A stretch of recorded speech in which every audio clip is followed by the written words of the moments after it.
Une petite fille le pleurait seule dans le noir, mais c'est le chien qui l'entendit en premier. Cette nuit-là, un vent mordant balayait les champs gelés tandis que le reste du monde poursuivait sa route indifférent. À la lisière d'une vieille grange, un ancien chien de police se tenait immobile, queue basse, cœur en alerte. Là-bas, au milieu de ce bois et de cette tôle rouillée, quelqu'un se cachait. Pas pour fuir des monstres, mais pour échapper à la douleur. Personne ne voyait le petit souffle de givre sur les planches. Personne n'entendait les sanglots étouffés dans la paille. Sauf lui. Et ce qu'il guida ce soir-là jusqu'à son maître allait tout changer. Un enfant oublié, une promesse d'ancien soldat et un lien capable de faire fondre le plus glacial des hivers. Voici l'histoire d'une robe rose, d'un chien fidèle et de l'amour qui retrouve toujours son chemin. Avant de commencer, pensez à aimer cette vidéo, abonnez-vous si ce n'est pas encore fait. Et si vous croyez que cette petite fille mérite un miracle, écrivez « Amen » en commentaire pour qu'elle sache qu'elle n'est pas seule.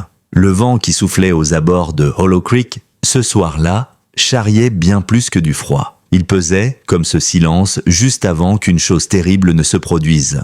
La neige n'était pas encore tombée, mais le ciel, couleur de bleu profond, annonçait l'orage. Des feuilles mortes dansaient sur les routes désertes, dernier soupir de l'automne raclant la gorge glacée de l'hiver. Quelque part, dans le nord de l'État de New York, blotti dans un pli oublié des collines agricoles, se trouvait une vieille ferme qui n'avait pas vu de visiteurs depuis des semaines. Dans la maison, un homme se tenait debout devant l'évier de la cuisine, tasse dans une main, l'autre appuyée sur le rebord de la fenêtre. Il s'appelait William Darrow, 60 ans, la silhouette d'un homme sculpté par le temps et l'usure. Sa barbe blanche, soigneusement taillée, et ses cheveux clairsemés, peignés en arrière, disaient tout de sa dignité obstinée. Sa carrure restait forte malgré son épaule droite légèrement affaissée. Blessure de shrapnel, dernier cadeau de sa dernière mission à l'étranger. Il n'en parlait pas. Pas plus qu'il ne parlait des photos rangées dans le tiroir à côté du four. Ses yeux, pourtant tranquilles, portaient ce poids familier que les soldats ramènent toujours avec eux. La maison, elle, était chaude mais silencieuse. L'horloge ancienne tic-taquait, la cheminée murmurait sa petite chanson sèche. Mais dehors, quelque chose clochait. Buck, le vieux berger allemand, n'avait pas bougé depuis des heures. Assis sur le porche comme une statue, oreilles dressées, queue immobile, son regard ne quittait pas la silhouette sombre de la grange. À 11 ans, Buck avait servi en unité cynophile dans la police, spécialiste des sauvetages. Il vivait maintenant ses dernières années auprès de l'homme en qui il avait eu confiance plus d'une fois pour sa propre vie. Son pelage se faisait rare sur les hanches et sa démarche raide. Mais ses yeux, couleur d'ambre, n'avaient pas faibli.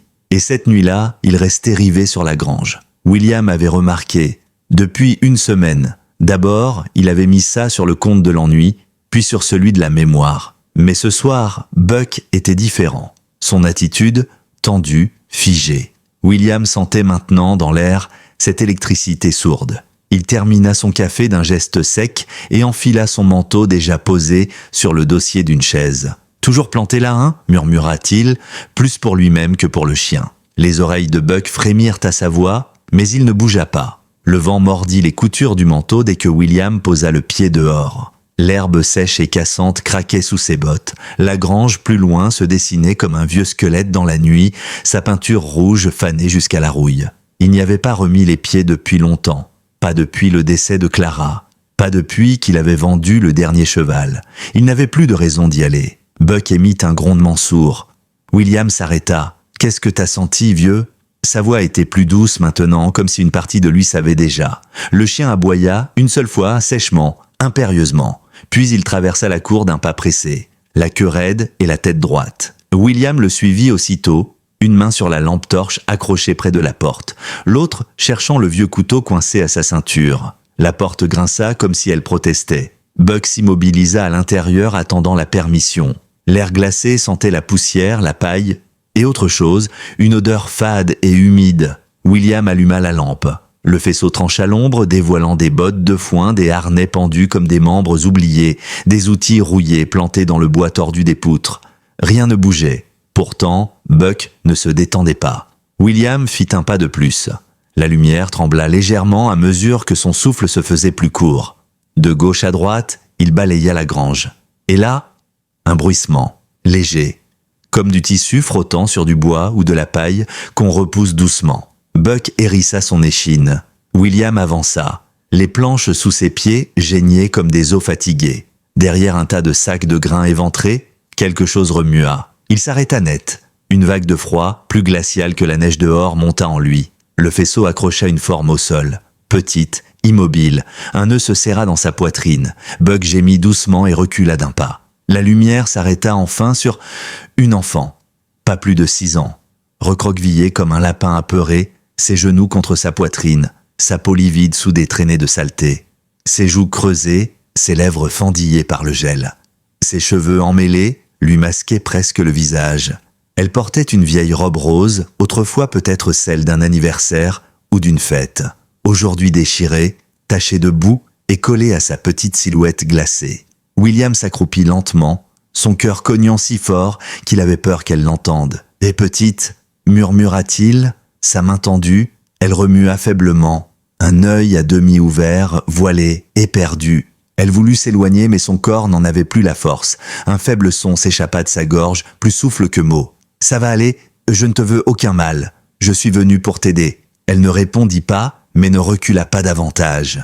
Buck approcha, renifla le bas de sa robe, puis se tourna vers William, pressant l'homme d'agir plus vite. Sans un mot de plus, il la prit dans ses bras. Elle pesait si peu, ses petits membres ballants comme ceux d'une poupée. Sa peau irradiait ce froid insidieux qui s'infiltre jusque dans les os. Il la couvrit de sa veste de travail et fonça jusqu'à son pick-up. Buck sauta dans la banquette arrière sans attendre d'ordre. La route jusqu'à l'hôpital de Maple Ridge sembla interminable. La ville dormait, ses fenêtres tièdes pendant que William roulait à toute vitesse, serrant l'enfant comme un trésor fragile. Elle ne dit pas un mot. À l'entrée des urgences, une infirmière l'aperçut et accourut. La quarantaine, vive et efficace, ses cheveux auburn tirés en arrière et son visage marqué de bonté. « Que s'est-il passé ?» demanda-t-elle, ouvrant la porte. « Je l'ai trouvé dans ma grange. Depuis combien de temps, je ne sais pas. Je n'ai pas son nom. » Sa voix tremblait malgré lui. En quelques minutes, la fillette fut prise en charge. On vérifia ses constantes, nettoya ses égratignures, posa une perfusion. Buck attendit dans le couloir, marchant nerveusement chaque fois qu'une porte claquait. William resta assis à l'extérieur de la chambre, son chapeau dans les mains, les yeux rivés au sol. Plus tard, un pédiatre sortit. 35 ans, peau sombre, visage serein, celui d'un homme qui avait vu bien des choses sans jamais cesser d'y croire. Elle est stable, déshydratée, en hypothermie, épuisée, mais pas de lésions internes. William hocha la tête. Elle a dit quelque chose ? Oui, elle s'appelle Emily. Et elle a demandé si Buck était là. Les sourcils de William se haussèrent. Elle se souvenait. Le médecin ajouta après une pause, elle a aussi parlé d'une certaine Madame Rachel. Mais quand on lui a demandé si c'était sa vraie mère, elle s'est tue. Elle a juste dit qu'elle se cachait dans la grange pour qu'on ne la trouve pas. William serra les poings. « Elle a des bleus », compléta le médecin, « des anciens et des récents, et elle est visiblement sous-alimentée.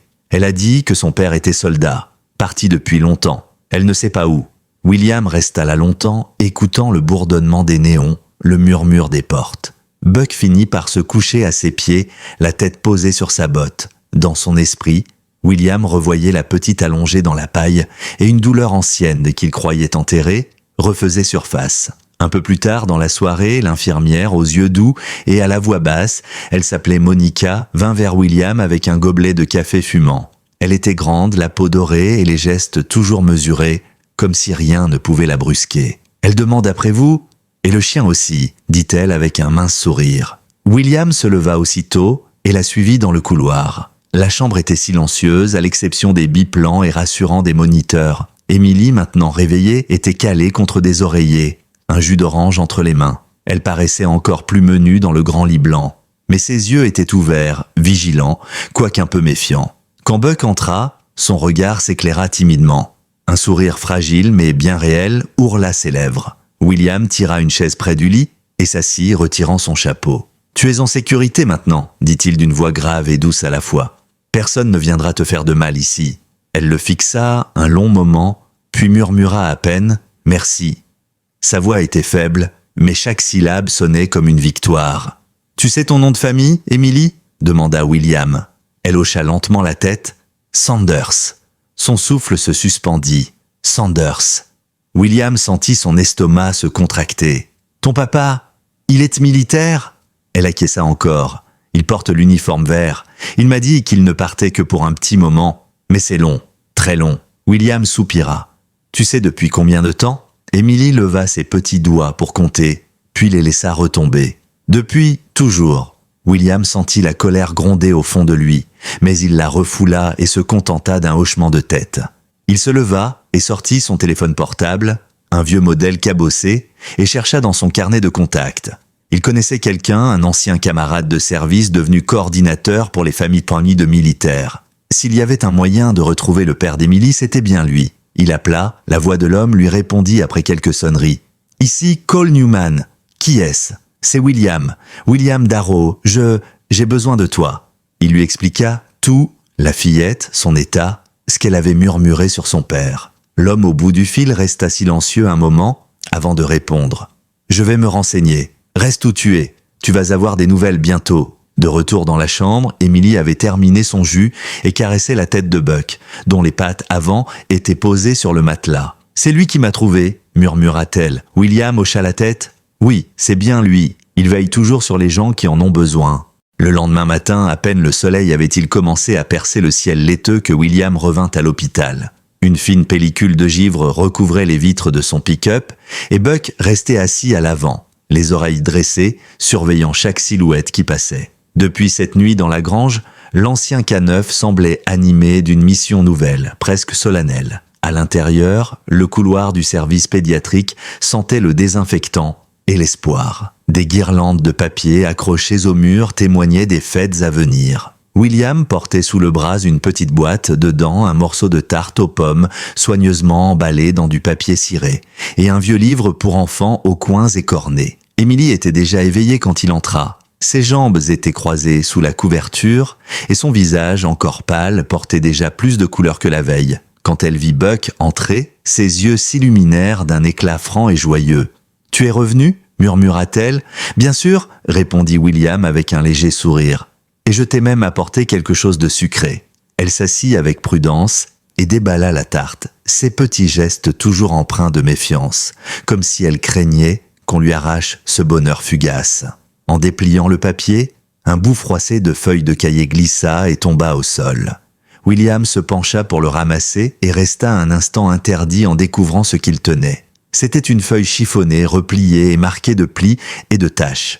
Au centre, écrit d'une écriture hésitante d'enfant, il lut « Cher papa, s'il te plaît, rentre à la maison. J'ai peur. » Le reste du texte, tremblant et taché, évoquait une voix enfantine écrivant malgré les larmes. « Je ne l'aime pas. Elle crie. Je me cache dans la grange pour qu'elle ne me trouve pas. Tu me manques chaque jour. Reviens vite. Je t'aime, Émilie. » William s'assit, le papier tremblant entre ses doigts. Émilie l'observait, figée, la bouchée de tarte suspendue à mi-chemin. « Je voulais l'envoyer, » murmura-t-elle, coupable. « Mais je n'avais pas de timbre. » William la regarda longuement avant d'hocher la tête. « Ce n'est pas grave, petite.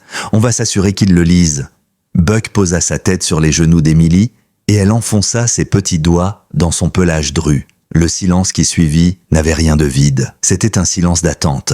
Dans la soirée, alors qu'Émilie dormait avec Buck couché contre son lit, William sortit dans le couloir et composa un autre numéro qu'il n'avait pas appelé depuis des années. La voix rocailleuse et moqueuse qui répondit le fit sourire malgré lui. « Bordel, Billy, tu m'appelles avant midi ? Y a quelqu'un de mort ou quoi ?»« Presque, » répliqua William. Il raconta tout, l'enfant, la lettre, le nom. Cole écouta jusqu'au bout, sans l'interrompre. Puis, « Tu dis Emily Sanders ? Ça me dit quelque chose. Je vais creuser. Tu es toujours dans le coin de Hollow Creek ? » « Même maison, » répondit William. « Tu auras de mes nouvelles dans la journée. » La conversation se termina sur cette promesse. Ce soir-là, de retour dans sa cuisine, William s'assit à la table, Buck roulé en boule à ses pieds. Il regarda la grange par la fenêtre. La lumière qui fuyait sous la porte semblait murmurer des souvenirs qu'il ne voulait plus affronter. Il prit la feuille chiffonnée d'Émilie et sortit une feuille vierge de son tiroir. Il se mit à écrire. « À l'attention du caporal Matthew Sanders, je m'appelle William Darrow, ancien vétéran installé près de Hollow Creek. Il y a 2 nuits, j'ai trouvé votre fille dans ma grange. Elle était seule, frigorifiée, beaucoup trop maigre pour son âge. Elle est aujourd'hui hospitalisée à Saint-Gabriel et se remet lentement. Elle est en sécurité. Elle vous attend.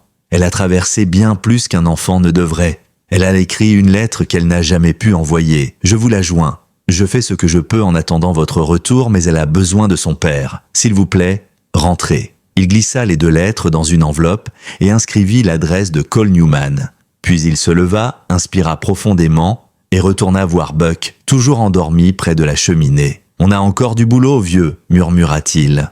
Les jours suivants, William revint chaque matin à l'hôpital, toujours avec Buck à ses côtés et toujours avec un petit quelque chose dans la main. Un muffin encore tiède, une orange bien juteuse ou un autre livre aux pages déjà un peu cornées. Emily avait pris l'habitude de l'attendre. Elle avait même commencé à demander des histoires, à sourire timidement quand il franchissait la porte. Elle lui parla de sa vraie mère, disparue 2 ans plus tôt d'une maladie foudroyante, et de Rachel, la femme que son père avait épousée beaucoup trop vite après. Rachel, dit Emily, était jolie mais effrayante. Elle avait toujours les ongles longs et durs qui claquaient quand elle pointait quelque chose, elle parlait trop vite, elle sentait le parfum glacé. « Elle n'aime pas le bruit », avait murmuré Emily un soir. Alors j'essayais d'être silencieuse, c'est pour ça que je me cachais dans la grange. William avait senti son estomac se nouer. « Est-ce qu'elle te frappait ?» avait-il demandé d'une voix qu'il voulait douce. Emily avait baissé les yeux. Pas comme dans les dessins animés, mais elle pousse fort. William avait serré les mâchoires sans rien dire. À la 4e nuit, même les infirmières semblaient s'être attachées à Emily. Monica, la garde de nuit, lui apportait des livres de coloriage et le docteur Mason, d'ordinaire si pressé et efficace, restait toujours quelques minutes de plus pour lui dire à quel point elle était courageuse. Un soir, Monica avait même souri en disant à William « Votre chien ne la quitte pas d'une semelle ». William avait caressé la tête de Buck et murmuré « Il a toujours eu du flair, il sait qu'elle a besoin de nous ». Ce soir-là, William était resté assis à côté du lit, lisant un vieux conte pendant qu'Emily s'endormait. Avant de fermer les yeux, elle avait chuchoté « Tu crois que papa m'a oublié ?» William avait reposé le livre. « Non, petite, je crois juste qu'il ne sait pas encore, mais il va savoir bientôt. » Elle avait hoché la tête, son regard se perdant dans le pelage chaud de Buck. « J'espère qu'il aime la tarte aux pommes. » Les jours se suivaient et Emily commençait à éclore comme un bouton sous la neige. Elle avait demandé plus d'histoire. Elle avait essayé de plier ses propres animaux en papier, maladroit mais plein d'efforts. Elle avait demandé à Monica comment marchaient les thermomètres et elle avait confié au docteur Mason qu'elle voulait devenir vétérinaire pour chiens quand elle serait grande. Un soir, William lui avait apporté un vieux livre de sa défunte épouse, un recueil d'histoires dont la couverture était cornée et les pages jaunies. Il le lui avait lu doucement pendant que Buck somnolait à ses pieds, oreilles frémissantes comme s'il retenait chaque mot. Quand Emily s'était endormie, Monica avait pris William à part. « Elle se remet vite », avait-elle dit à voix basse, « pas seulement dans son corps, dans sa tête aussi.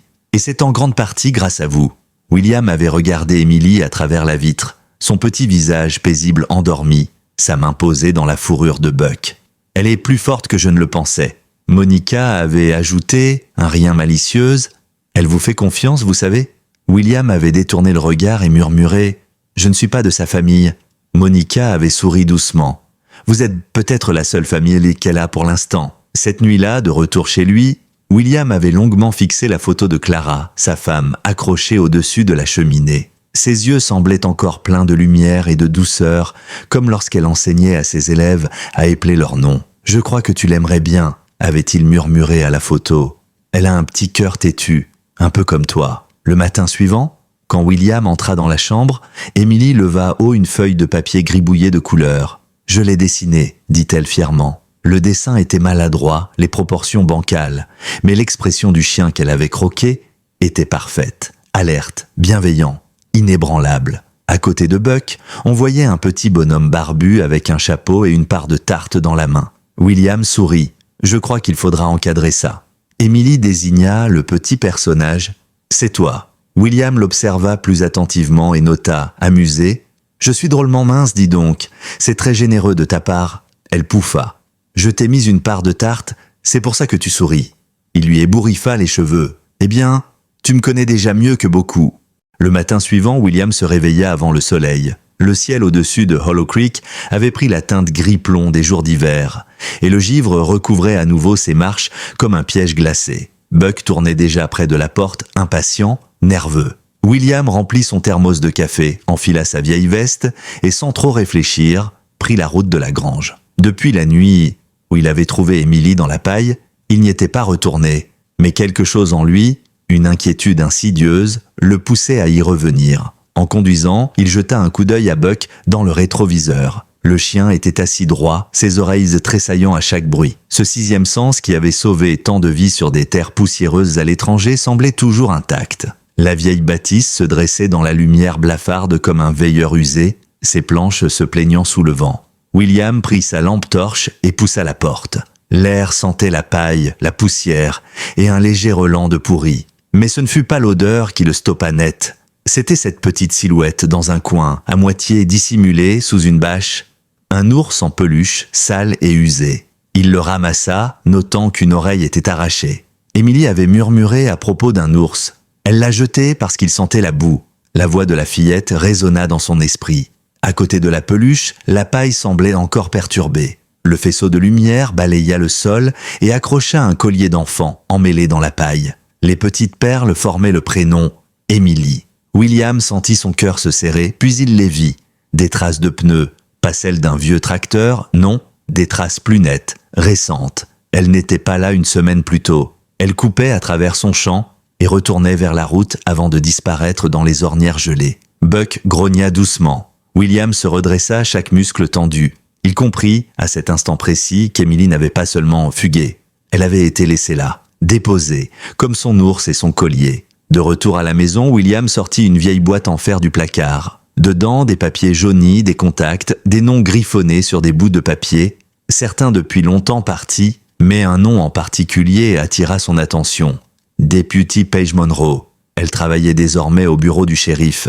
Elle avait été, des années plus tôt, l'une des jeunes qu'il avait mentorées. Il décrocha le combiné et appela. Elle décrocha au deuxième appel. « William Darrow, ça fait un bail. »« Paige » répondit-il, sa voix plus dure qu'il ne le voulait. « J'ai quelque chose que tu dois voir. » Ils se retrouvèrent à la grange une demi-heure plus tard. Paige descendit d'un SUV gris du bureau du shérif, badge épinglé à son manteau, ses lunettes rectangulaires légèrement embuées. Elle était plus petite qu'il ne s'en souvenait, mais son regard n'avait rien perdu de son tranchant.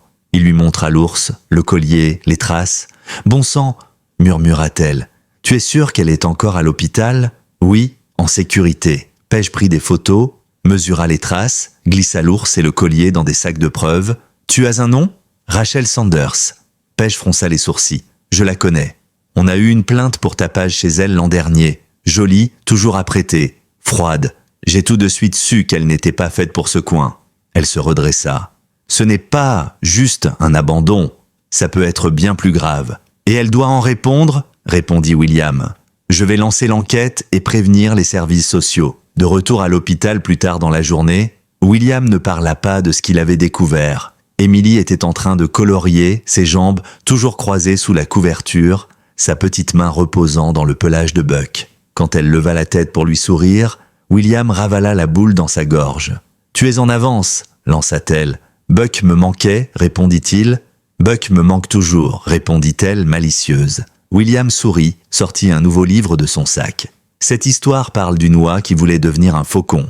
Émilie rit. « C'est bête, une oie, ça vole pas si haut ?» « Surtout avec ses jambes » rétorqua William. Elle éclata de rire, et pendant quelques secondes, il laissa la lumière de ce rire lui faire croire que tout allait bien. Mais dehors, le vent continuait de griffer les vitres de l'hôpital, murmurant dans la nuit comme un avertissement venu du passé. Et quelque part, loin de là, une femme au cœur aussi glacé que l'hiver restait introuvable. Et William savait mieux que personne que le silence peut être la chose la plus dangereuse de toutes. Le matin du jugement arriva plus vite qu'il ne l'aurait cru. Le tribunal était plus modeste qu'il l'avait imaginé. Un vieux bâtiment de briques rouges au coin de Main Street, coincé entre un cabinet dentaire et une boulangerie fermée depuis des années. À l'intérieur, l'air sentait le papier jauni et la laine mouillée, et les bancs en bois craquaient au moindre mouvement. La neige tombait encore dehors, tapissant la ville d'un voile presque immaculé. Mais l'atmosphère dans la salle restait lourde, chargée d'attente. William s'assit au premier rang, Émilie blottit contre lui dans son nouveau pull bleu ciel, tricoté par une infirmière attentionnée. Sa robe rose, celle qu'il avait trouvée dans la grange, avait été lavée, pliée avec soin et rangée dans une boîte, comme un vestige d'un passé qu'aucun enfant ne devrait connaître. À leurs pieds, Buck se tenait immobile, mais parfaitement alerte, ses oreilles frémissant au moindre bruit. À l'avant, la juge Marybeth Harlan était déjà installée, grande, sèche, dans la soixantaine, ses cheveux gris relevés en un chignon sévère, ses lunettes glissées au bout du nez, ses yeux d'acier passaient d'un visage à l'autre avec la lassitude d'une femme qui avait déjà entendu toutes les excuses possibles. Sur sa droite se trouvait Rachel Sanders, la belle-mère. Elle portait un manteau beige élégant, un col roulé crème, des boucles d'oreilles étincelantes. Ses cheveux blonds, ondulés et parfaitement coiffés, encadraient un visage maquillé avec minutie. Belle, oui, mais d'une beauté glaciale, presque menaçante. Assise droite, le dos raide, son expression ne laissait rien transparaître, si ce n'est la tension dans ses mâchoires. À côté d'elle, son avocat, un certain Kenneth Vail, arborait un costume impeccable et une petite moustache fine, courbée au coin comme un sourire forcé. « Madame la juge !» commença l'avocat d'une voix mielleuse. « Ma cliente est une femme qui a fait de son mieux dans des circonstances très difficiles. Elle n'a jamais eu l'intention d'abandonner l'enfant. Elle pensait sincèrement que la petite Émilie était allée passer le week-end chez des voisins, comme elle en avait l'habitude. Une regrettable méprise, rien de plus. » La juge ne s'y a même pas. Une enfant de 6 ans retrouvée inconsciente, seule dans une grange, avec des signes d'hypothermie et des ecchymoses anciennes et récentes. C'est ce que vous appelez une méprise, maître Val ? Il réajusta nerveusement sa cravate, mais resta muet. La première à témoigner fut Monica, l'infirmière de nuit. Elle monta à la barre dans ses habits de travail bleu, ses boucles noires impeccablement attachées. La main posée sur la Bible, elle parla d'une voix claire et assurée. Quand Émilie a été admise, déclara-t-elle, elle était sous-alimentée, en hypothermie et dans un état d'alerte constant. Elle se recroquevillait dès qu'un adulte s'approchait. Les bleus sur ses bras et son dos ne peuvent pas être accidentels. « Avait-elle mangé récemment ?» demanda la procureure. « Elle nous a confié avoir pris des restes dans la poubelle la veille », répondit Monica, son ton devenu presque tranchant. Dans les rangs derrière William, on entendit un murmure d'indignation. Il jeta un coup d'œil à Émilie qui fixait toujours Buck, ses petites mains serrées dans sa fourrure. Elle ne comprenait pas tous les mots échangés, mais elle savait qu'on parlait d'elle. Le docteur Mason fut appelé à son tour. Grand, solide, avec ses manches toujours retroussées, il raconta les premières 48 heures passées auprès d'Émilie. Elle refusait de parler, dit-il calmement. Elle se tournait vers le mur dès qu'une femme entrait dans la chambre. La procureure l'interrogea. « A-t-elle évoqué sa belle-mère » Le médecin hocha la tête. Elle l'appelait « celle qui crie ». Elle a ajouté qu'elle se cachait dès qu'elle entendait ses talons. William sentit sa colère bouillonner. Il regarda Rachel. La femme ne s'y a pas, ses yeux toujours droits devant d'elle, puis vint son tour. Il se leva, son chapeau à la main, et avança d'un pas lent et pesant jusqu'à la barre. Dans la lumière pâle de la salle, ses rides semblaient plus profondes, sa peau plus marquée par le vent et le temps. Mais sa voix, elle, resta solide. « J'ai trouvé la petite dans ma grange », commença-t-il. Elle était recroquevillée dans la paille, vêtue d'une robe rose déchirée, gelée jusqu'aux os. Je ne savais même pas son nom. Mais mon chien, Buck, l'avait déjà repérée. Il ne voulait plus la quitter. Il raconta tout, dans les moindres détails. La lettre chiffonnée, l'ours en peluche abandonné, le collier, les traces de pneus.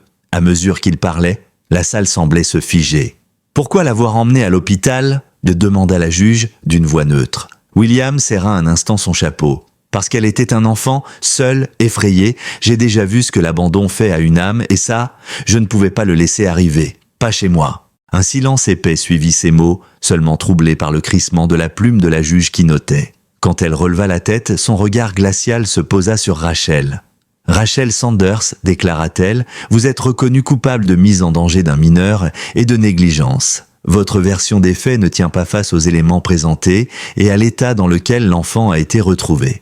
Je vous retire immédiatement la garde d'Emily Sanders. » Elle marqua une pause et ajouta, sa voix plus sévère encore, « Jusqu'à nouvel ordre, William Darrow servira de tuteur temporaire sous supervision des services sociaux. Votre condamnation sera prononcée après révision fédérale. Vous restez sous juridiction du comté en attendant. » Le marteau s'abattit. Rachel blêmit, mais ses mains tremblaient. William sentit la petite tête d'Emily se tourner vers lui. « On a gagné ?» murmura-t-elle. Il baissa la tête, lui replaça une mèche derrière l'oreille et répondit doucement. « Tu es en sécurité maintenant. C'est tout ce qui compte. » Émilie hocha la tête avec sérieux et enfouit son visage contre la fourrure chaude de Buck. À la sortie du tribunal, la neige tombait toujours, douce et lente comme une couverture tirée sur la ville. William laissa les journalistes sur le parvis, agitant leurs micros. Ça, pour lui, ce n'était pas une histoire à raconter aux caméras. C'était juste la survie. Le soir même, la chambre d'Émilie avait retrouvé le calme.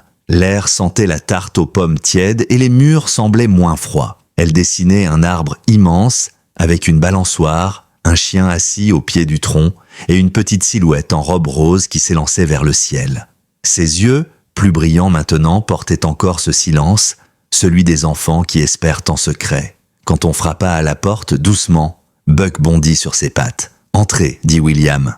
La porte s'ouvrit et un homme entra. Il avait l'air d'avoir traversé 3 hivers pour arriver jusque-là. Grand, le teint hâlé, les traits tirés, ses yeux bruns fatigués bordés de cernes. Son manteau militaire était encore couvert de flocons fondus. Ses bottes, usées par des mois de terrain, claquèrent légèrement sur le linoléum.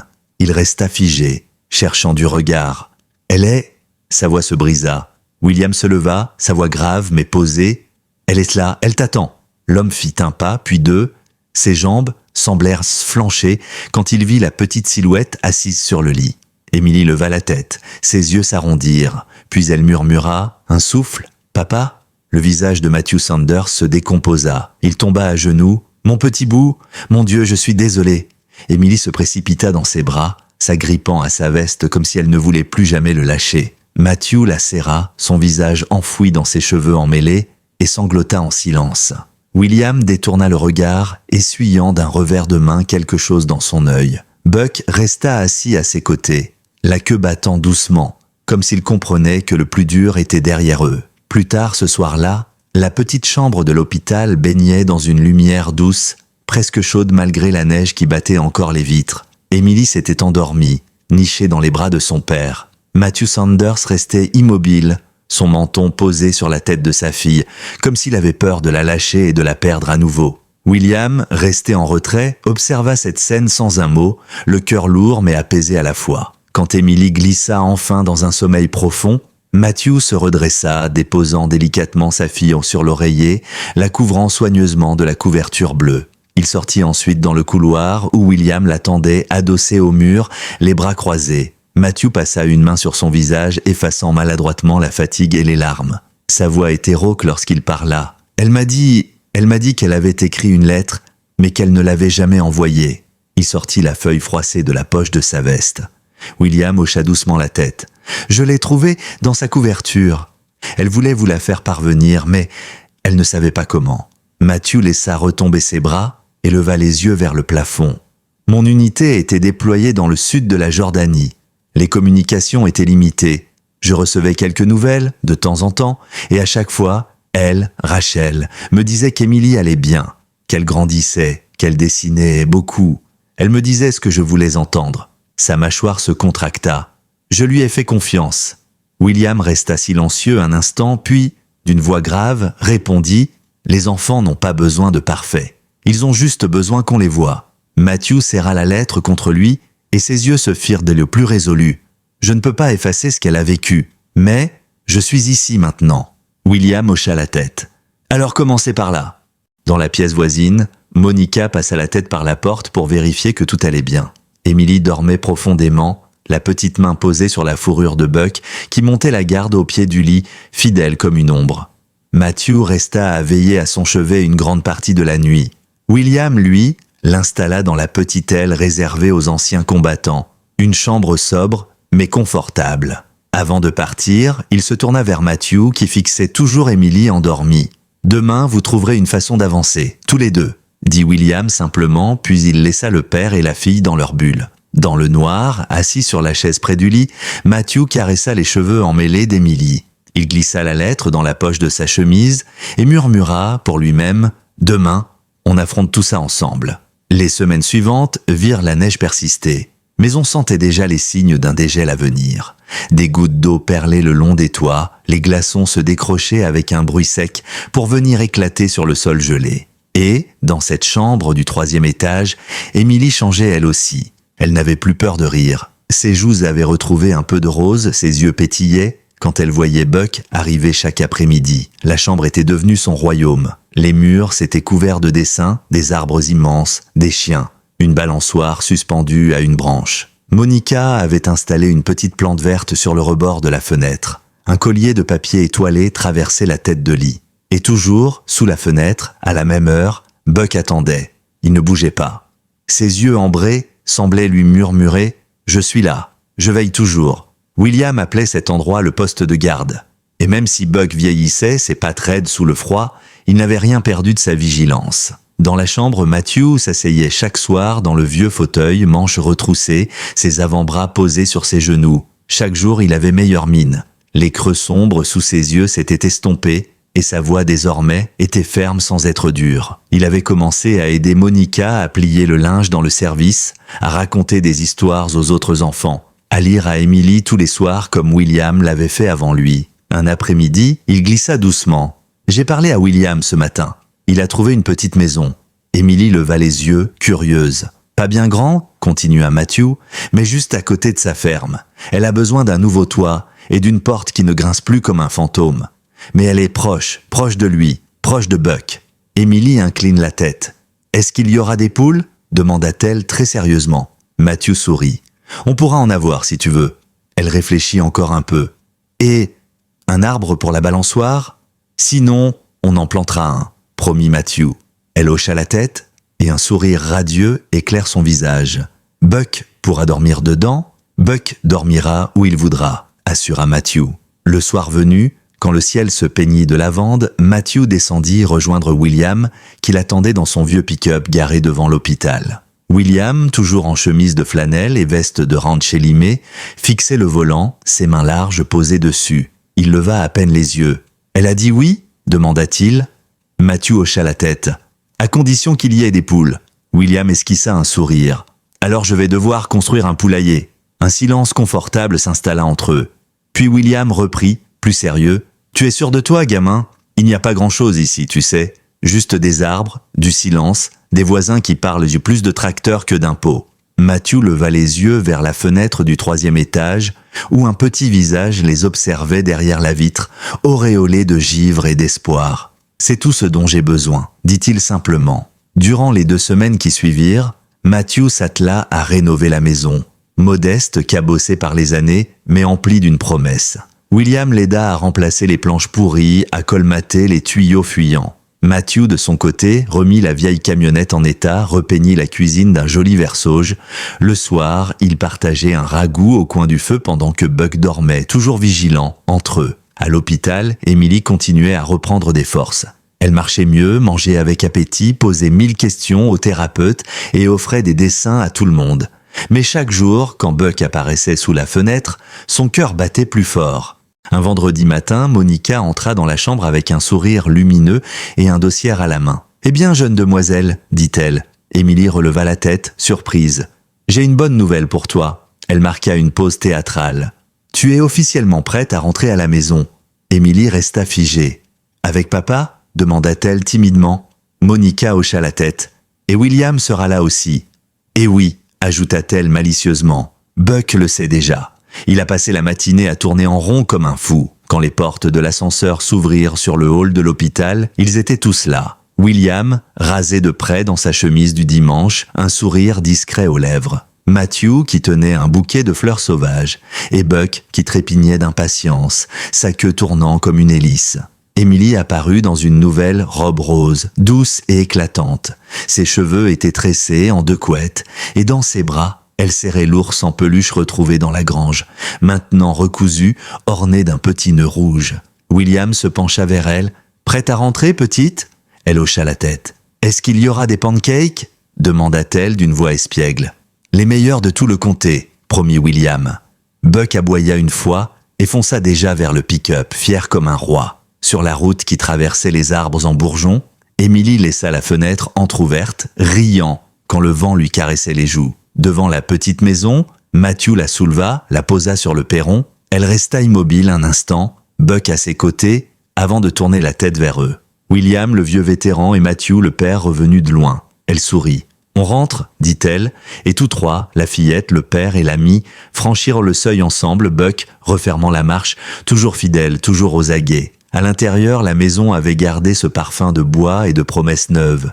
Émilie s'avança à petits pas dans l'entrée, ses doigts glissant le long du chambranle de la porte. Il y avait encore un peu de poussière sur le parquet, des odeurs de peinture fraîche et de cire, mais la chaleur d'un foyer déjà là, prête à l'accueillir. Dans la cuisine, Mathieu avait posé le bouquet de fleurs sur la table en chêne qu'ils avaient déniché chez un brocanteur du coin, et il lança un regard vers William qui, déjà, enlevait sa veste en se dirigeant vers la cafetière. « Il faut fêter ça comme il se doit », grogna le vieil homme, le coin des lèvres retroussé en un demi-sourire. Émilie fit le tour de la pièce, passant ses petites mains sur les dossiers des chaises, regardant la lumière du matin jouer sur les murs fraîchement peints en vert sauge. Elle s'arrêta devant la fenêtre donnant sur le jardin, où la neige commençait enfin à céder la place à des plaques d'herbe boueuses et prometteuses. Dans un coin, un arbre tordu attendait patiemment que quelqu'un lui accroche une balançoire. « On plantera un autre si celui-là est trop vieux », promit Matthew doucement, en remarquant la direction de son regard. Buck, quant à lui, avait déjà choisi son coin, se couchant sur un tapis près de la cheminée,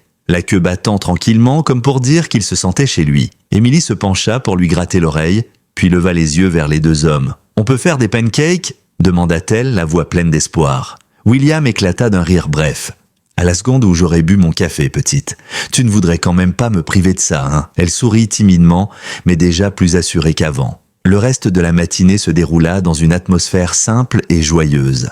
William fouettait la pâte avec une vigueur surprenante pour son âge, tandis que Matthew surveillait la cuisson, retournant les pancakes avec une précision presque militaire. Émilie les observait tous les deux, assises sur le plan de travail, ses jambes balançant doucement dans le vide, et son ours en peluche posé à côté d'elle. Pour la première fois depuis longtemps, elle riait à gorge déployée lorsqu'une crêpe atterrit maladroitement sur le sol, et même William, en grommelant, ne put retenir un sourire. Après le petit déjeuner, Mathieu l'emmena dans ce qui serait sa chambre. Les murs avaient été peints d'un blanc doux et un couvre-lit rose pâle ornait le lit simple placé contre la fenêtre. Sur la commode, William avait laissé une boîte contenant des crayons et des feuilles de papier. Émilie se mit à les trier en silence, ses doigts caressant les pointes de couleur, ses yeux brillants. Matthew se tenait dans l'encadrement de la porte, les bras croisés, le cœur serré en la voyant s'approprier chaque centimètre carré. « Tu pourras mettre tous tes dessins ici ?» dit-il en désignant le mur vide. « Et celui-ci ?»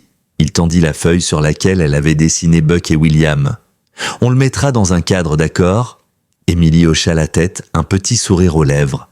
La semaine suivante, la maison reprit vie à un rythme nouveau. Chaque matin, William passait prendre des nouvelles, toujours avec un sac de farine ou une caisse d'œufs en guise d'excuse.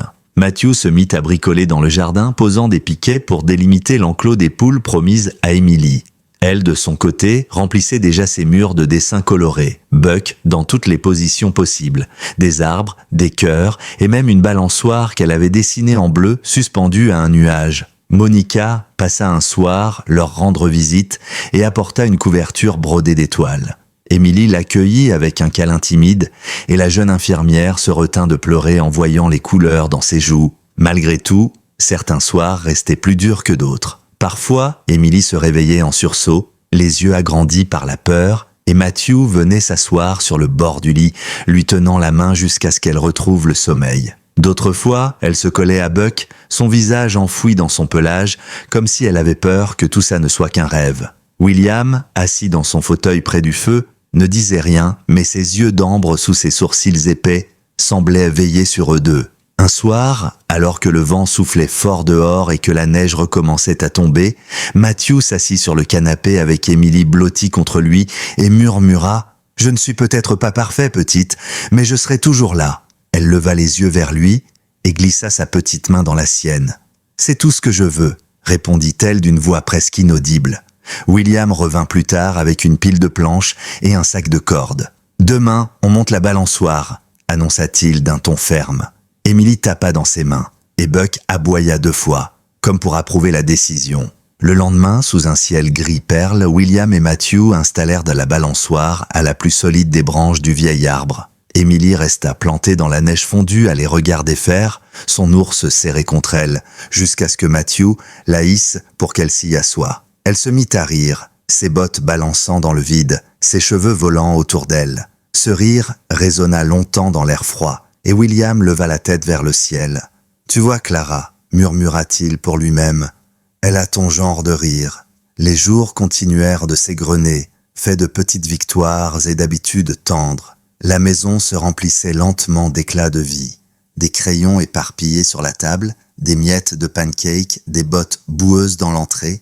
Matthew reprenait des couleurs à force de reconstruire quelque chose de tangible, et Emily commençait à croire qu'elle avait le droit de sourire sans se cacher. Un soir, alors que la neige avait presque disparu du jardin et que les premières pousses d'herbe pointaient timidement, Emily tendit à Matthew un nouveau dessin. Il le prit et sourit en voyant la scène qu'elle avait imaginée. Une petite maison, un vieil homme, un papa, un chien et une balançoire. Au-dessus, elle avait écrit en lettres maladroites « Ma maison ». Le lendemain matin, la lumière douce du printemps filtrait enfin à travers les rideaux de la petite maison. Émilie s'était réveillée avant tout le monde et était sortie pieds nus sur le perron. La rosée perlait sur les planches encore froides, sous ses orteils. Elle serra son ours en peluche contre elle, écoutant le chant des oiseaux naissants dans le grand arbre au fond du jardin. Buck vint la rejoindre, son museau humide venant se poser contre sa jambe, et elle se pencha pour l'embrasser entre les oreilles. « Je crois qu'on est vraiment chez nous maintenant », murmura-t-elle à voix basse. Buck se contenta de la fixer de ses yeux d'ambre, battant faiblement de la queue. Dans la cuisine, Matthew était déjà debout, en train de préparer du café, pendant que William, assis à la table, lisait le journal du comté. Ce dernier leva les yeux vers lui. « Elle a l'air plus légère, tu ne trouves pas ?» murmura-t-il, désignant la silhouette frêle d'Emily à la fenêtre. Matthew hocha la tête, un sourire discret au coin des lèvres. « Plus qu'il y a un mois, en tout cas. » William replia lentement son journal et soupira. « C'est qu'un début, ce genre de cicatrice, ça disparaît pas d'un coup, mais elle est sur la bonne route. » La matinée passa dans une tranquillité presque nouvelle pour eux. William partit livrer quelques œufs aux voisins et Matthew et Emily passèrent plusieurs heures dans le jardin à planter des graines dans un carré de terre meuble. Emily, les mains couvertes de terre, demandait sans arrêt à son père s'il fallait plus d'eau, plus de lumière, plus de patience. Il lui répondit toujours avec la même voix douce et rassurante, encourageant chaque geste maladroit. À la fin de la journée, elle avait planté un rang entier de carottes et une poignée de fleurs sauvages. En fin d'après-midi, Monica vint leur rendre visite avec un gâteau aux pommes qu'elle avait préparé pour célébrer leur premier mois à la maison, comme elle le dit en plaisantant. Émilie la serra dans ses bras, lui glissant un dessin où elle avait représenté Monica en train de lui apporter des crayons de couleur avec Buck assis entre elles. Monica eut les larmes aux yeux en découvrant la petite scène et William, resté en retrait, détourna pudiquement la tête, comme toujours lorsqu'il sentait la gorge se serrer. Mais toutes les journées n'étaient pas aussi légères. Certaines nuits, Émilie se réveillait encore en sursaut, haletante, ses yeux grands ouverts sur des ombres que personne d'autre ne voyait. À chaque fois, Matthew était là, assis sur le bord de son lit, lui caressant les cheveux jusqu'à ce qu'elle se rendorme, sa petite main serrée autour de son doigt. Parfois, elle murmurait dans son sommeil des mots que Matthew préférait ne pas comprendre, parlant de Rachel, des cris, des talons qui claquent. Mais chaque matin, elle se réveillait un peu plus confiante, un peu plus solide. Un soir, alors que William, Matthew et Emily étaient attablés autour d'un souper simple, le téléphone sonna. William décrocha, fronça les sourcils, puis lui tendit le combiné. « C'est pour toi », dit-il d'une voix qui trahissait une certaine gravité. Matthew prit le téléphone et s'éloigna dans le salon. Emily, elle, continuait de picorer son assiette, les yeux levés vers lui avec inquiétude. La conversation fut brève. Quand il raccrocha, Matthew resta silencieux un long moment, regardant fixement par la fenêtre. William le rejoignit et posa une main sur son épaule. « Des nouvelles ?» Matthew acquiesça lentement. « La procureure m'a appelé, Rachel est sortie sous caution. Elle nie toujours, tout en bloc, et elle veut plaider la méprise. Mais elle n'a plus aucun droit sur Émilie. Et ils disent qu'elle ne se présentera probablement pas au procès final. Elle a quitté le comté. » William se frotta le menton, pensif. « C'est peut-être mieux comme ça. Moins elle rôde par ici, mieux c'est. » Matthew se tourna vers lui, un voile de colère et de chagrin dans le regard. « Je n'arrive pas à comprendre comment on peut laisser un enfant comme elle, seul dans une grange, et continuer sa vie comme si de rien n'était. » William le fixa un instant avant de murmurer. « Il y a des gens qui ne savent pas aimer, et puis il y a ceux comme toi, et elle a besoin que tu restes de ce côté-là. » Matthew hocha la tête mais ne dit rien de plus. Il retourna à table, s'assit en face d'Émilie et lui sourit. « Ne t'inquiète pas, petite, » dit-il d'une voix douce. « Papa est là pour de bon. » Les jours suivants, Émilie retrouva son insouciance petit à petit. Elle passa des heures dehors à courir après Buck, à surveiller ses carottes et à jouer sur la balançoire qu'ils avaient renforcée pour elle. Elle invita même William à pousser la balançoire plus haut et il feignit de râler avant de céder. Son rire cristallin résonna longtemps dans l'air encore frais du printemps, faisant sourire même Buck qui restait couché dans l'herbe à les surveiller. Un soir, alors que le ciel se teintait d'orange et de rose derrière les collines, Émilie s'installa sur le perron, un carnet ouvert sur ses genoux. Elle dessine la maison, la balançoire, le grand arbre, Buck et, à côté, 2 silhouettes. Au-dessus, elle écrivit de grosses lettres colorées « Ma famille ». Quand elle tendit son dessin à Matthew, il sentit sa gorge se serrer. Il la serra doucement dans ses bras et murmura « Oui, petite, c'est exactement ça ». Les semaines défilaient et déjà la nature se parait de 1000 nuances de vert autour de la petite maison. Le vieux poirier derrière la grange déployait ses premières fleurs blanches et dans le potager qu'ils avaient aménagé ensemble, des tiges fragiles perçaient la terre sombre sous les doigts impatients d'Émilie. Ses joues avaient retrouvé la rondeur et la couleur de l'enfance. Son rire, lui, emplissait désormais la maison comme une promesse d'avenir. Chaque matin, Matthew l'accompagnait jusqu'à la table de la cuisine pour un bol de lait chaud et des tartines beurrées. William, déjà levé depuis longtemps, entrait en grognant avec le journal sous le bras et Buck sur ses talons. Émilie courait toujours vers le vieux chien en lui criant qu'il avait gagné la garde de nuit.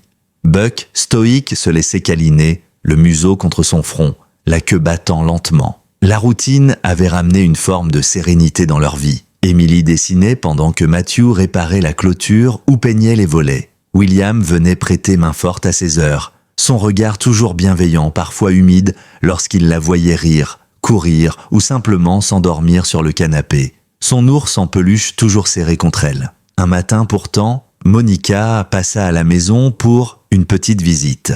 Matthew lui proposa un café qu'elle accepta, mais son regard sérieux trahissait une mauvaise nouvelle. Émilie, occupée à dessiner dans le salon, ne prêta pas attention à leur conversation. Monica posa sa main sur le bras de Matthew et murmura « Il faut que je te prévienne.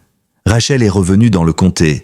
On l'a aperçue en ville hier. On ne sait pas ce qu'elle compte faire, mais sois sur tes gardes. » Matthew serra la mâchoire et hocha la tête, ses poings crispés. Il resta pensif après le départ de Monica, debout devant la fenêtre, regardant Émilie tracer des cœurs roses et bleus sur sa feuille. William, qui l'avait observé, se racla la gorge. « Si elle ose encore s'approcher d'elle, tu ne seras pas seul à l'en empêcher, » dit-il d'une voix grave. Matthew ferma les yeux et acquiesça, la voix serrée. « Je ne laisserai plus jamais personne lui faire du mal. » Le soir même, Matthew installa une vieille lampe à pétrole à l'arrière de la maison et vérifia la serrure de la porte à 2 reprises.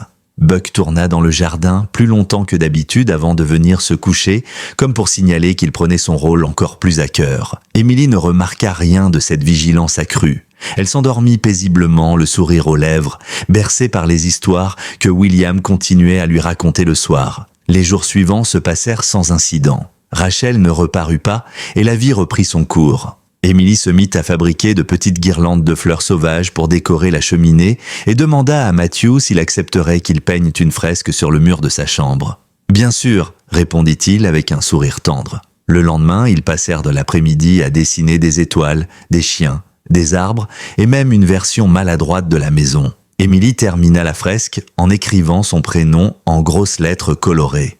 Et juste en dessous, celui de Buck. Puis, un matin, alors que Matthew terminait son café sur le perron, une voiture noire s'arrêta au bout de l'allée. Rachel. Elle sortit, ses cheveux blonds impeccables malgré la poussière de la route, son manteau clair, sans une tache. Elle resta quelques secondes, immobile, à les observer, puis fit quelques pas vers la maison. Matthew se leva d'un bond. Buck gronda faiblement et se mit entre eux.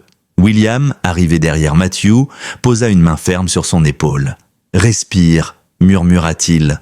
Rachel s'arrêta à quelques mètres, ses yeux froids se posant sur Matthew. « Je ne viens pas pour elle », dit-elle d'une voix tranchante. « Je viens récupérer mes affaires et rien d'autre. » Matthew croisa les bras et hocha la tête lentement. « Tu récupères tes affaires et tu disparais. C'est tout. » Rachel lui lança un dernier regard méprisant avant de contourner la maison. Buck, toujours en alerte, suivait chacun de ses pas. Elle revint quelques minutes plus tard avec une valise, monta dans sa voiture et repartit sans se retourner. William souffla longuement. « Peut-être qu'on en a fini avec elle ?» Cette nuit-là, Émilie s'endormit dans sa chambre sans cauchemar, ses dessins colorés brillant doucement sous la lumière de la lune. Matthew la regarda dormir un long moment avant de se retirer dans le couloir. William l'attendait dans la cuisine, un café fumant entre ses mains. « Elle a tourné la page, tu sais, dit-il d'un ton plus doux qu'à l'habitude. Matthew baissa les yeux et murmura « Et moi aussi, grâce à elle. » William hocha la tête, le coin des lèvres retroussé dans un sourire discret. C'est la plus belle victoire qu'on pouvait espérer. Les jours s'étiraient à présent sous un ciel clair, baigné par la lumière dorée d'un printemps qui s'installait pour de bon. La petite maison respirait la sérénité. Émilie se levait toujours la première, dévalant les escaliers pieds menus pour retrouver Buck déjà posté devant la porte d'entrée, comme un soldat fidèle qui n'avait jamais quitté son poste. Elle s'asseyait sur le perron, appuyée contre son flanc chaud, et lui racontait ses rêves de la nuit, en grattant distraitement la terre autour d'elle du bout des doigts. Dans le jardin, les rangs de carottes grandissaient, et Matthew avait tenu sa promesse en ramenant 3 poules qu'Émilie avait baptisées Daisy, Pearl et Cookie. Elle passait des heures à les suivre d'un pas précautionneux, éclatant de rire lorsqu'elle courait en caquetant autour d'elle. William, quant à lui, venait de plus en plus souvent leur prêter main forte pour les petites réparations, mais aussi simplement pour le plaisir d'être là, assis dans un vieux fauteuil sous le porche, un café en main, à écouter la vie reprendre ses droits autour de lui.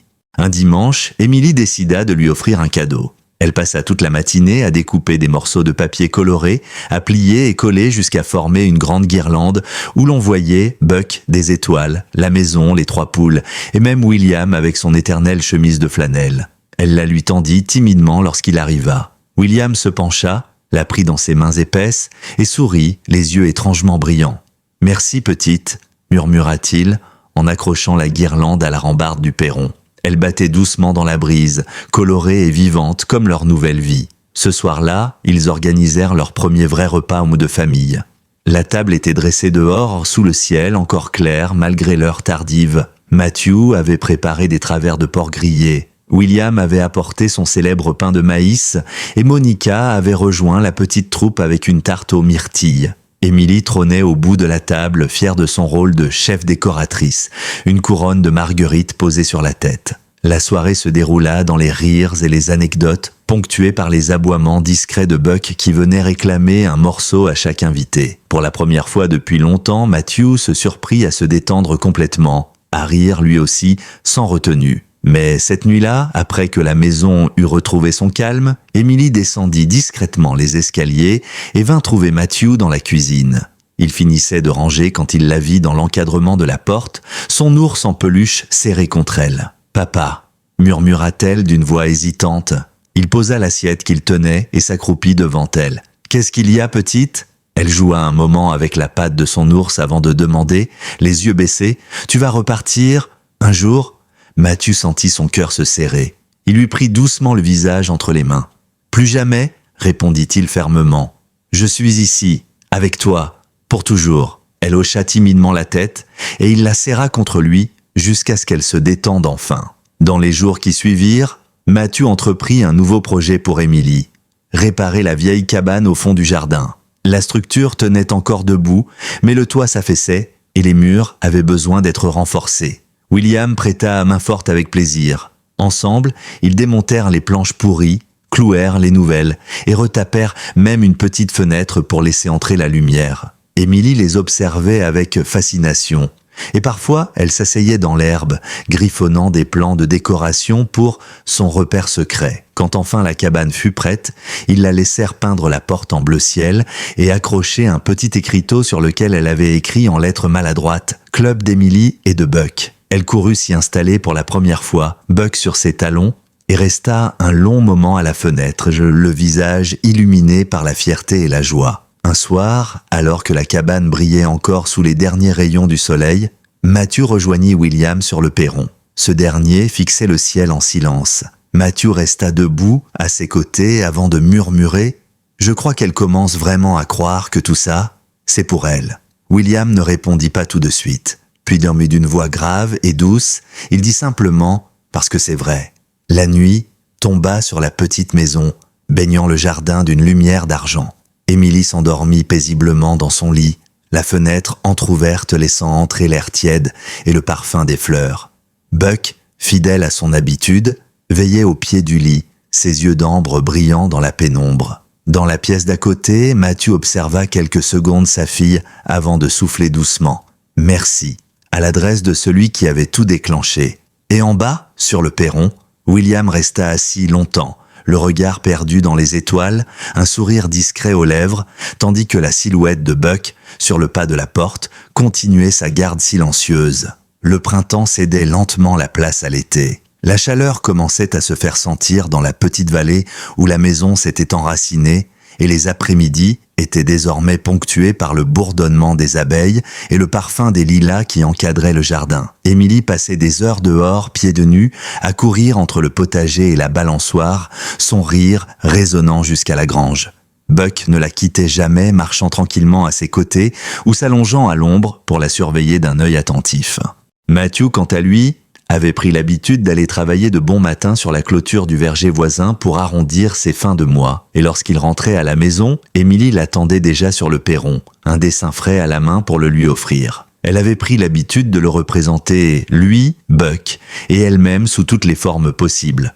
En super-héros, en explorateur, en fermier, chaque dessin semblait ajouter une pierre à ce nouveau foyer qu'ils construisaient ensemble. William venait toujours régulièrement apportant un sac de provisions, un outil oublié ou simplement ses silences rassurants. Il prenait plaisir à voir Émilie s'épanouir et même s'il ne le disait pas, il ressentait à chaque visite comme une petite fierté discrète de les voir enfin heureux. Parfois, il restait dîner et la soirée se terminait en histoire racontée sur le pas de la porte pendant qu'Émilie s'endormait sur les genoux de Matthew, un léger sourire aux lèvres. Un soir pourtant, alors qu'un orage menaçait à l'horizon, Monica revint à la maison. Elle apportait des nouvelles, elle s'assit à la table avec Matthew après avoir adressé une caresse à Buck et un sourire tendre à Émilie qui jouait plus loin. La voix de Monica était douce mais sérieuse. « L'enquête est close, dit-elle. Rachel ne reviendra pas. Elle a accepté de signer une décharge complète, abandonnant tout droit de garde. Les services sociaux considèrent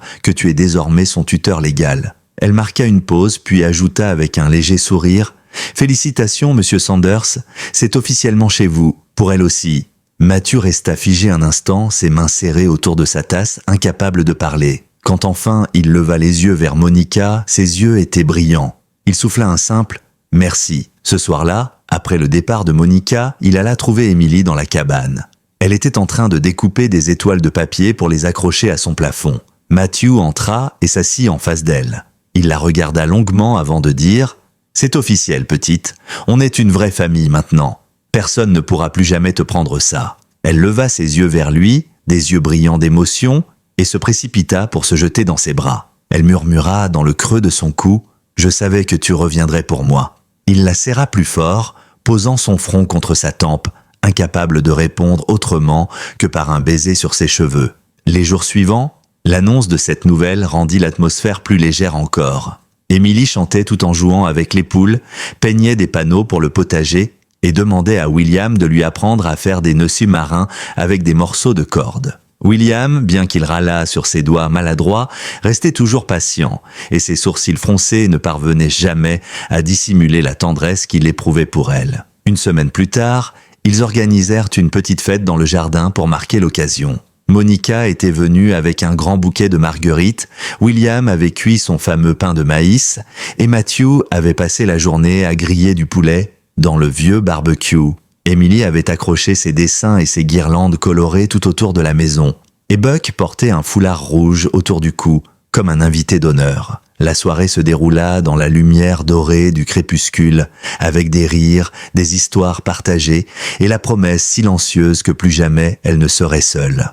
Émilie fit un discours maladroit, debout sur une chaise, remerciant tout le monde, surtout Buck, pour avoir su la trouver quand personne d'autre ne le pouvait. William, assis un peu à l'écart, eut un sourire discret et un regard humide qu'il dissimula derrière sa tasse. Lorsque la nuit tomba, Émilie monta se coucher, la tête encore pleine d'étoiles et de musique.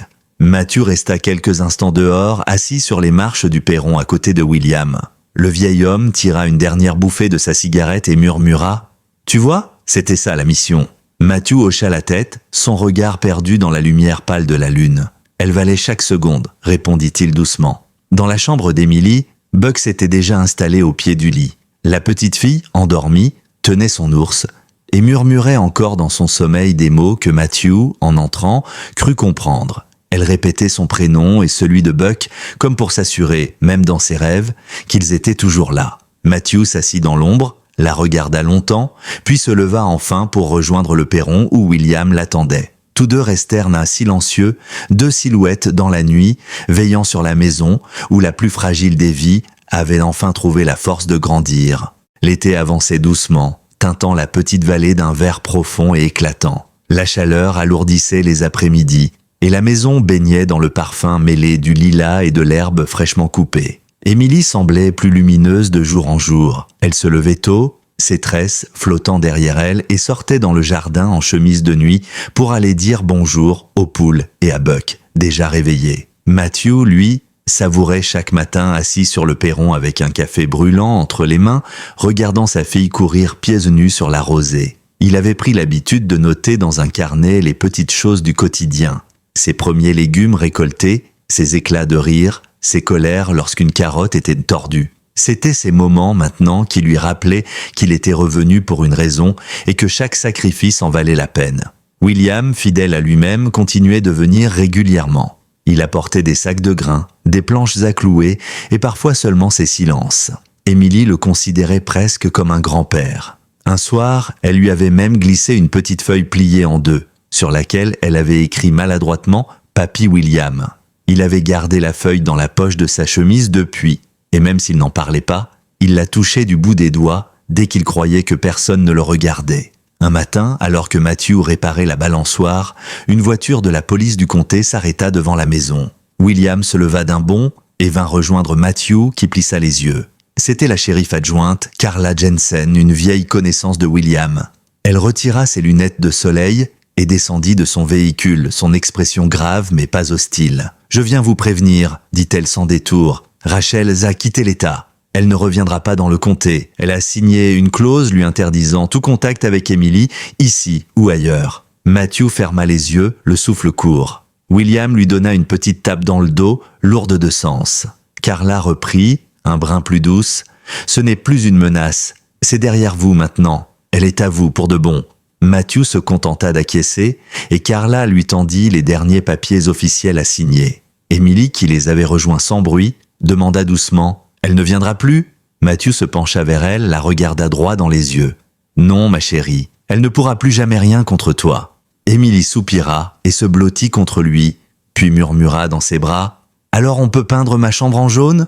William éclata de rire derrière eux d'un rire franc et chaud. « Si c'est tout ce qu'il faut pour fêter ça, je ramène les pinceaux demain. » Les jours suivants furent emplis d'une douce agitation.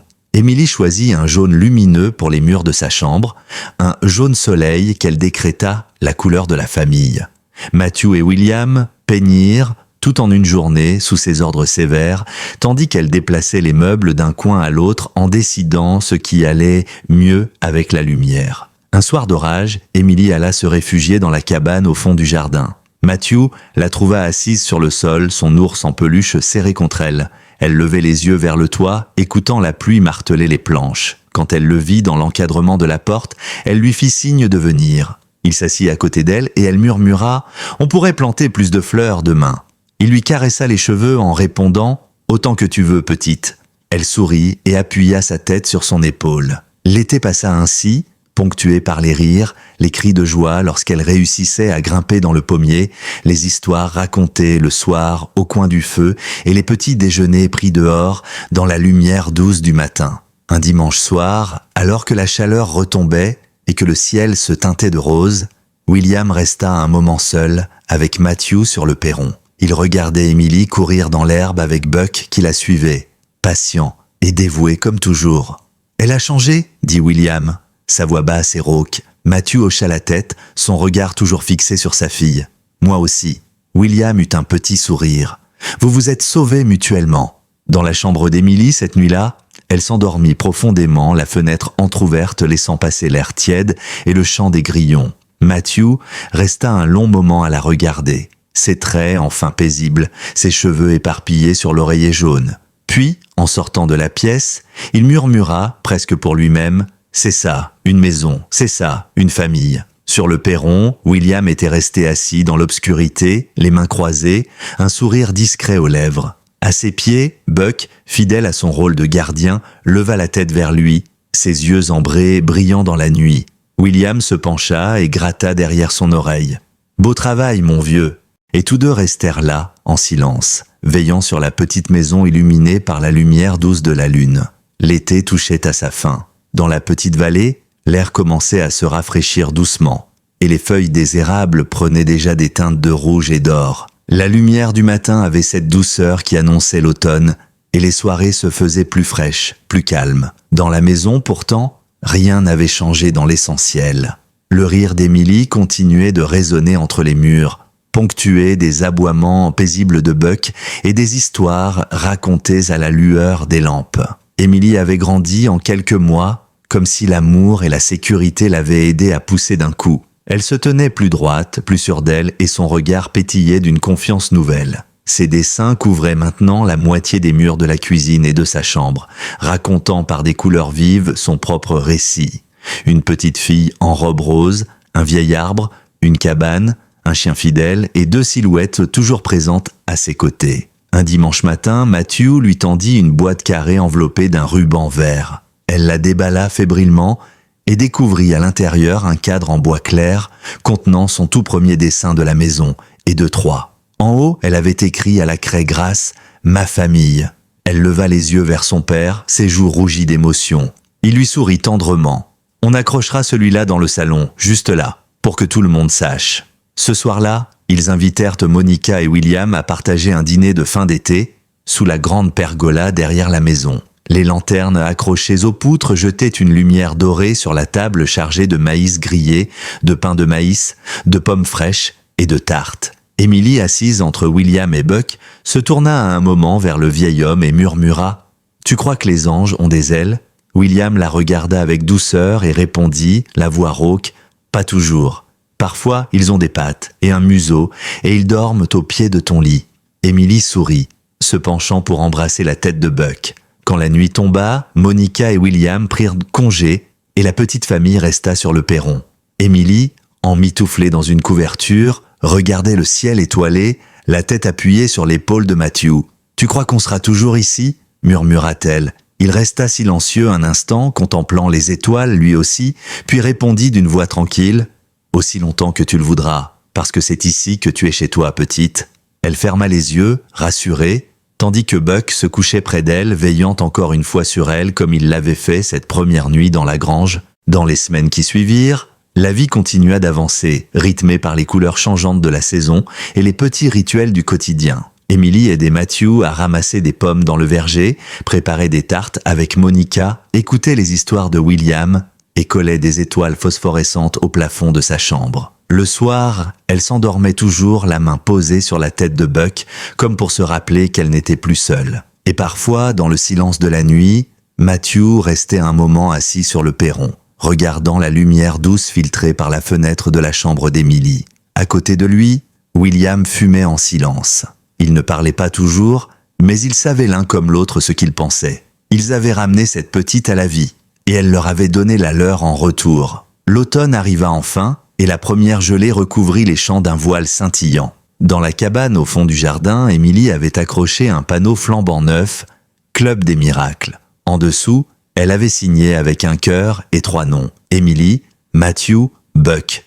Ce matin-là, elle sortit sur le perron en robe de laine, ses bottes de caoutchouc et un bonnet tricoté. Elle leva le visage vers le ciel clair, ses joues roses de froid, et murmura « Merci », sans que personne ne sache à qui elle parlait vraiment. Mais Matthew, qui l'observait de la fenêtre, comprit, parce qu'il savait que dans ce monde parfois dur et brisé, il existe encore des miracles discrets. Parfois, ils arrivent sous la forme d'un vieil homme bourru au grand cœur. Parfois, d'un soldat revenu de loin, encore cabossé. Et parfois, ils prennent la forme d'un chien fidèle, aux yeux d'ambre, qui refuse d'abandonner. Émilie avait été oubliée par beaucoup, mais pas par eux, pas par Dieu, et sûrement pas par ce chien, qui n'avait jamais détourné son regard. Dans le calme glacé du matin, elle descendit les marches en courant et serra Buck dans ses bras. Puis, Levant les yeux vers son père et William qui la regardaient depuis la porte, elle leur dit d'une voix claire et joyeuse « On a encore plein de choses à faire aujourd'hui ». Et tous trois la suivirent dans le jardin avec Buck trottant à leur côté, son pelage brillant dans la lumière pâle. Parce que les miracles, comprirent-ils, ne se terminent jamais vraiment. Ils continuent de vivre dans chaque sourire, chaque pas, chaque instant partagé, et dans la petite maison au bout du chemin sous la garde silencieuse d'un vieux chien aux yeux d'or, la famille était enfin complète. Si cette histoire vous a touché, écrivez « Amen » en commentaire pour rappeler à chaque enfant qu'il n'est jamais oublié. Abonnez-vous à notre chaîne, partagez cette histoire à quelqu'un qui croit encore aux secondes chances. Et souvenez-vous, parfois les anges ne portent pas d'ailes, parfois ils portent de la fourrure.